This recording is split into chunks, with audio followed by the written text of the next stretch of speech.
अहम खबर आपको दे रहे हैं कि इस्लामाबाद में एमक्यूएम पाकिस्तान के अरकान असम्बली की गाड़ी पर शरपसंदों ने हमला किया है, जिससे गाड़ी को शदीद नुकसान पहुंचा है। इस्लामाबाद में एमक्यूएम पाकिस्तान के अरकान असम्बली की गाड़ी पर शरपसंदों ने हमला किया है और जिससे गाड़ी को शदीद नुकसान पहुंचा है, जिसकी फुटेज भी आप डॉन न्यूज की टेलीविजन स्क्रीन पर मुलाहिजा कर रहे हैं। इस पर मजीद तफसीलात जानेंगे डॉन न्यूज के नुमाइंदे इमरान आहत खान से। इमरान आहत खान, बताइएगा मजीद क्या तफसीलात सामने आ रही हैं?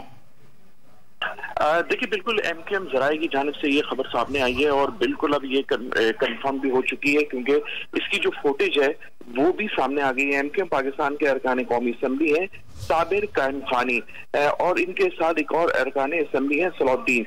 ये गाड़ी पर गुज़िश्ता रात को आ रहे थे इस्लामाबाद से। शरपसंदों ने इन पे हमला किया है, जबकि शरपसंदों के हमले से गाड़ी को शदीद नुकसान भी पहुंचा है। एमक्यूएम के सरबराह हैं डॉक्टर खालिद मकबूल सिद्दीकी, उनकी जानिब से अरकान कौमी असम्बली पे जो हमला हुआ है उसकी शदीद मजम्मत भी की गई है, जबकि कन्वीनर एमक्यूएम पाकिस्तान खालिद मकबूल सिद्दीकी ने फौरी तौर पे वफाकी वजीर दाखिला राना सनाउल्लाह से राब्ता भी किया है, जबकि डॉक्टर खालिद मकबूल सिद्दीकी ने जो वजीर दाखिला है उनसे अरकान कौमी असम्बली में हमले की तफसील से भी मुकम्मल तौर पर आगाह किया है, जबकि वजारत दाखिला से ये अपील की है कि फौरी तौर पर केस को देखा जाए, जबकि अरकान कौमी असम्बली की जो सिक्योरिटी है उसका भी बंदोबस्त किया जाए। जबकि इनका ये भी कहना है कि अरकान कौमी असम्बली में जो हमले में अनासिर मुलव्विस है इनको फौरी तौर पर गिरफ्तार किया जाए और बेनिकाब किया जाए। जी, बहुत शुक्रिया आपका इमरान आहत खान।